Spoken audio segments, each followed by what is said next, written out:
মালতী, ও মালতী, কই গেলে গো? এ নাও দুধের বালতিটা, একটু ধুয়ে রাখো তো। এই বালতিটা একটু ধুয়ে রাখো তো। এই বলি, তোমার কি আক্কেল জ্ঞান নেই গো? ঘরে যে কিছু নেই, সেই খবর কি রাখো নাকি চোখ পড়ে না ঘরে? হ্যাঁ, দুপুর অব্দি শাক পাতা জোগাড় করে রেখেছি, আমি আর পারবো না বাপু। এবার কিছু আনলে রাঁধবো, না হয় উপোস করে থেকো। আহা গিন্নি, এভাবে চটছো কেন? এক কাজ করো, আমার জালটা দাও দেখি, আমি বিলে গিয়ে দেখি কোনো মাছ পাই কিনা। এই যে জাল, এবার গিয়ে আমাকে উদ্ধার করো। আর পারি না বাপু, এই সংসার সামলাতে সামলাতে আমি যেন পাগল হয়ে যাচ্ছি। এই মেয়েটা আবার কোথায় গেল? ওইদিকে যে গরুটা খিদের জ্বালায় চেঁচাচ্ছে, কত দিকে যাব বাবু? তিন্নি, লালিকে একটু পানি দে তো মা।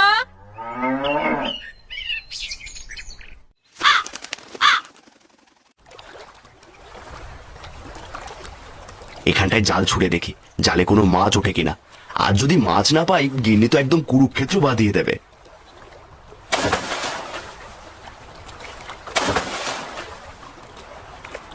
না, মাছ তো জালে উঠছে না।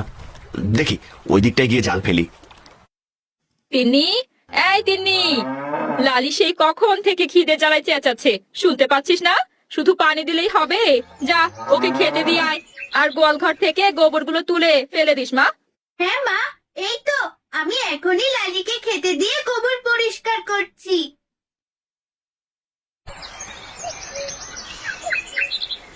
খা লালি, খা। তুই আমাদের কত উপকার করিস। তোর থেকে পাওয়া দুধ বিক্রি করেই আমরা চলতে পারি। তুই খুব ভালো লালি। দাঁড়া, আগে তোর গোয়াল ঘরটা পরিষ্কার করে দি। কত গোবর জড়ো হয়ে আছে।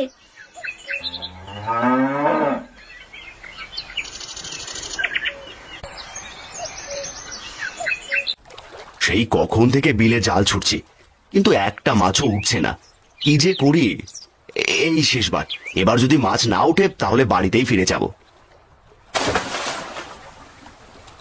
হায় রে পোড়া কপাল, সেই তখন থেকে জাল ছুঁড়ে মারছি, আর সামান্য পুটিটা ছাড়া আর কিছুই উঠলো না। থাক, এই পুটিটা নিয়ে আমি কি করব? যা পুটি মাছ, তোকেও ছেড়ে দিলাম। আজ আর কি, খালি হাতেই বাড়ি ফিরতে হবে। কি যে হবে, থাকবে যা আছে কপালে।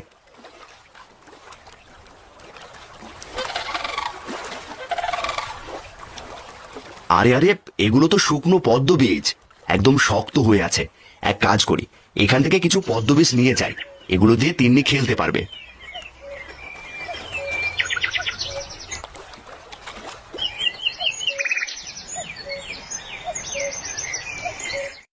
কি হলো? খালি জাল কাঁধে নিয়ে ফিরেছো নিশ্চয়ই। এই তোমাকে দিয়ে না কিচ্ছু হবে না। কি আর করবো বলো গিন্নি, সেই তখন থেকে কতবার জাল ছুঁড়েছি, একটা মাছও ধরা পড়েনি। যাও শেষে একটা পুঁটি মাছ ধরলো, তাও আমি ছেড়ে দিয়েছি। বাহ, বেশ ভালো কাজ করেছো। এখন কি খাবে শুনি? আমাকে আর কিছু জোগাড় করতে বলো না যেন। আহা, রাগ করো না গিন্নি, আমি দেখছি কি করা যায়। আচ্ছা শোনো, ফেরার পথে বিলে হঠাৎ করে চোখে পড়লো পদ্মর বীজগুলো শুকিয়ে আছে, তাই কটা মেয়ের জন্য নিয়ে এলাম। এই নাও, এগুলো তুমি তিন্নিকে দিয়ে দাও, ও খেলবে। আর কিছু পাওনি, নিয়ে এসেছো পদ্মর বীজ। বলিহারি তোমার কাণ্ড জ্ঞান, ধুর, আর ভালো লাগে না। এই যা, মা তো বীজগুলো ফেলে দিল বাবা। মাছ তোমার উপর খুব রেগে আছে। হ্যাঁ রে মা, তাই তো দেখছি। আচ্ছা, আমি এক কাজ করি, দুধ বিক্রি করে যা টাকা পেয়েছিলাম তা দিয়ে না হয় কিছু বাজার করে নিয়ে আসি। হ্যাঁ বাবা, তুমি বরং তাই করো, না হলে যে আজ তোমার রক্ষে নেই। তোমার জন্য শেষে আমাকেও না খেয়ে থাকতে হবে।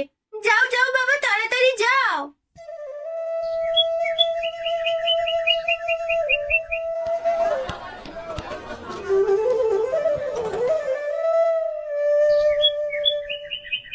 মালতী, ও মালতী, এই নাও দেখি ধরো, বাজার করে নিয়ে এসেছি, এবার রান্নাটা করো। যাক, এনেছো তবে, দাও দেখি কি বাজার করে এনেছো। সবই তো এনেছো, মরিচ কে আনবে শুনি? আমি এখন মরিচ কোথায় পাই? আবার মরিচ আনতে ভুলে গেলাম, দূর। একটু দেখো গো, কারো থেকে মরিচ পাও কিনা, আমি একটু বেরোলাম। মা তিন্নি, এদিকটা একটু আয় মা। এই তো শোন, তোর মিনতি কাকিমার কাছ থেকে কটা মরিচ নিয়ে আয় তো, যা। মা, কাকিমা সব সময় ঠিক ঠিক করে, আমার ওনাকে একদম ভালো লাগে না। আজ গিয়ে দেখ কি বলে, তোর বাবা যে আবার মরিচ আনতে ভুলে গেছে। কাকিমা, ও কাকিমা, কি করছো গো? মা আমাকে তোমার কাছে পাঠালো। কেন রে, তুই দেখতে পাচ্ছিস না কি করছি? সুরের কথা বাদ দিয়ে কেন এসেছিস তাই বল। বাবা বাজার করে এনেছে, কিন্তু মরিচ আনতে একদমই ভুলে গেছে। তাই মা বলল তোর মিনতি কাকিমার কাছ থেকে কটা মরিচ নিয়ে আয়। আমার বাড়িতে তো সব সময় তোদের জন্যই জিনিসপত্র রেখে দি, তাই না? যে যখন যা দরকার হবে মুখ তুলে চলে আসবি নিতে। নেই, যা এখান থেকে। এভাবে কেন বলছো কাকিমা? মা আবার তোমাকে মরিচ দিয়ে দেবে পরে। এই বলেছি না নেই, যাবি এখান থেকে নাকি ঝাঁটাটা নেবো হাতে? যত সব যখন তখন চলে আসে। কি রে মা, কি হয়েছে? এভাবে কাঁদছিস কেন? নিশ্চয়ই তোর কাকিমা তোকে কিছু বলেছে। আমি তোমাকে বলেছিলাম মা, কাকিমা সব সময় এমন করে। উনি খুব খিটখিটে স্বভাবের মা। থাক মা, মন খারাপ করিস না। আমারই ভুল হয়েছে তোকে ওখানে পাঠানো। কাঁদিস না মা।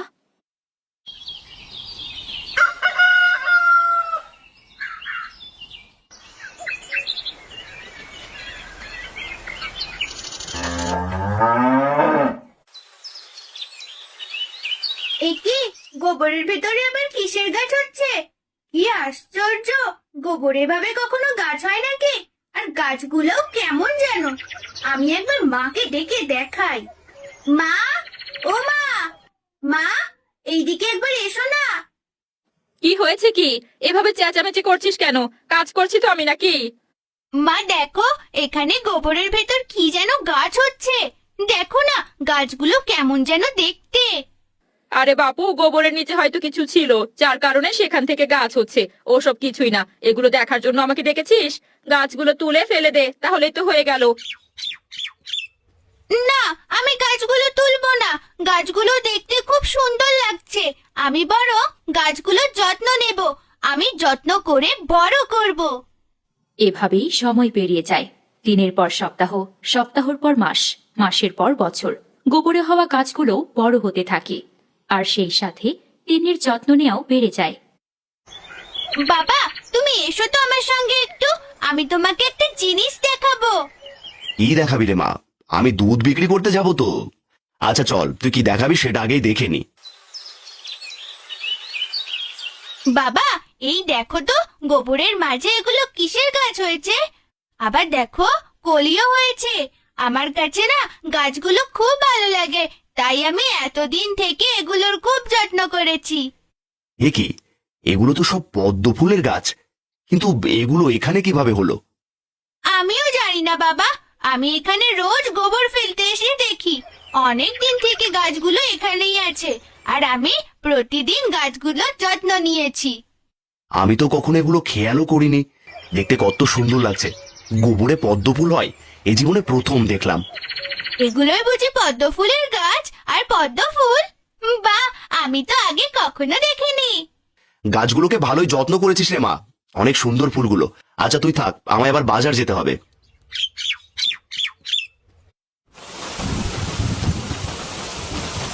এ কি, এই অসময়ে এভাবে বৃষ্টি নামলো কেন আবার? এই বৃষ্টি আজ থামবে বলে তো মনেও হচ্ছে না। আজ দেখলে না, সকাল থেকেই আকাশটা কেমন মেঘলা মেঘলা ছিল। আমি সকালে আজ করেছিলাম হয়তো আজকে বৃষ্টি হবে। লালিকে ঠিক করে গোয়ালে উঠিয়েছিলে তো? আর ওকে খাবার দিয়েছিলে? হ্যাঁ হ্যাঁ, সে নিয়ে তোমাকে চিন্তা করতে হবে না। লালিকে আমি আগে ভাগে গোয়ালে তুলে রেখেছি। যাক, ভালো করেছো। চলো এখন খেয়ে দিয়ে ঘুমিয়ে পড়বে। মা, তিন্নি, আয় তো দেখি মা, খেয়ে নিবি। আচ্ছা মালতী, আমার মাথায় না একটা বুদ্ধি এসেছে। আমরা যেখানে গোবরগুলো ফেলি সেখানে তো ভালোই সার হয়েছে, তাই না? হ্যাঁ, তা তো হয়েছে। সেগুলো কি আর ওখানে কম দিন থেকে ফেলা হয়? এতদিনে তো বেশ ভালোই সার হয়েছে সেখানে। আমি ভাবছি জায়গাটা পরিষ্কার করে সেখানে কিছু সবজি চাষ করব। আমার মনে হয় ওখানে সবজি ভালোই হবে। হ্যাঁ, কথাটা তুমি মন্দ বলনি অবশ্য। তুমি বরং তাই করো। যদি ভালো ফলন হয় তবে বাজার থেকে কিনে এনে খেতে হবে না। না না মা, তুমি এসব কি বলছো? সেখানে আমার পদ্ম গাছগুলো আছে। আমি কত যত্ন করে সেগুলোকে বড় করেছি। আর তুমি কি তা জানো? তোর পদ্ম গাছ দিয়ে কি কাজ শুনি? ওগুলো আমাদের কোনো কাজে লাগবে না, বুঝলি?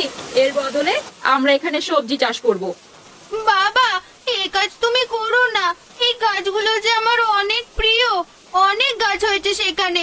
তুমি এগুলো তুলো না বাবা, দেখো ওই গাছগুলোই তোমার একদিন কাজেও আসতে পারে। আচ্ছা আচ্ছা ঠিক আছে মা, আমি গাছগুলো তুলবো না। এবার তো খুশি তুই? কে বোঝায় মেয়েকে, পাগলি মেয়ে একটা।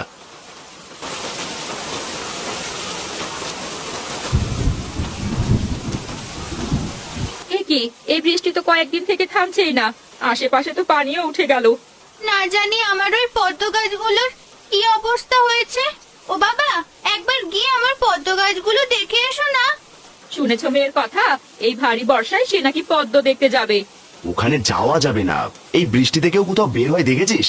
এত বৃষ্টি হচ্ছে যে আরেকটু হলে ঘরে পানি উঠে যাবে।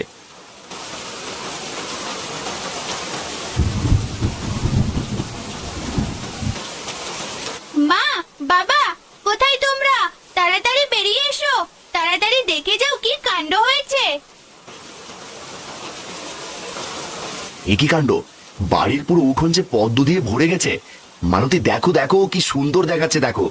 নিশ্চয়ই বৃষ্টির পানির কারণে এগুলো এভাবে ছড়িয়ে গেছে। হ্যাঁ গো, তাই তো দেখছি। এ কি করে হলো? আচ্ছা, আমি একটা কথা কিছুতেই বুঝতে পারছি না, যে পদ্ম হলো কি করে আমাদের বাড়িতে। মা, তোমার মনে আছে অনেকদিন আগে বাবা যে আমার খেলার জন্য পদ্ম বীজ নিয়ে এসেছিল, আর সেগুলো তুমি ছুঁড়ে ফেলেছিলে? নিশ্চয় সেখান থেকেই হয়েছে। হ্যাঁ গো মালতী, তাই তো। আমি তো সে কথা ভুলে গিয়েছিলাম। কি দারুণ হয়েছে ফুলগুলো, আর সাধারণ পদ্ম ফুলের আকারে এগুলো বেশ বড় বড়, কি বলো? হ্যাঁ গো, ঠিকই বলেছো। হয়তো ভালো সারের কারণেই এমনটা হয়েছে। এভাবেই আরো 2-1 দিন কেটে যায়। এর মাঝে বৃষ্টিও কমে যায়, আর আশেপাশে যে পানি উঠেছিল সেগুলো নেমে যায়। এ কি রে মালতী, তোদের বাড়ির উঠানে এত পদ্ম এলো কোথা থেকে? কি সুন্দর লাগছে রে। হ্যাঁ, তা তো লাগবেই। সবার বাড়িতে তো আর এই পদ্ম হয় না, তাই না কাকিমা? তিন্নি, বড়দের সাথে এভাবে কেন কথা বলছিস? আসুন দিদি, আপনি বসুন।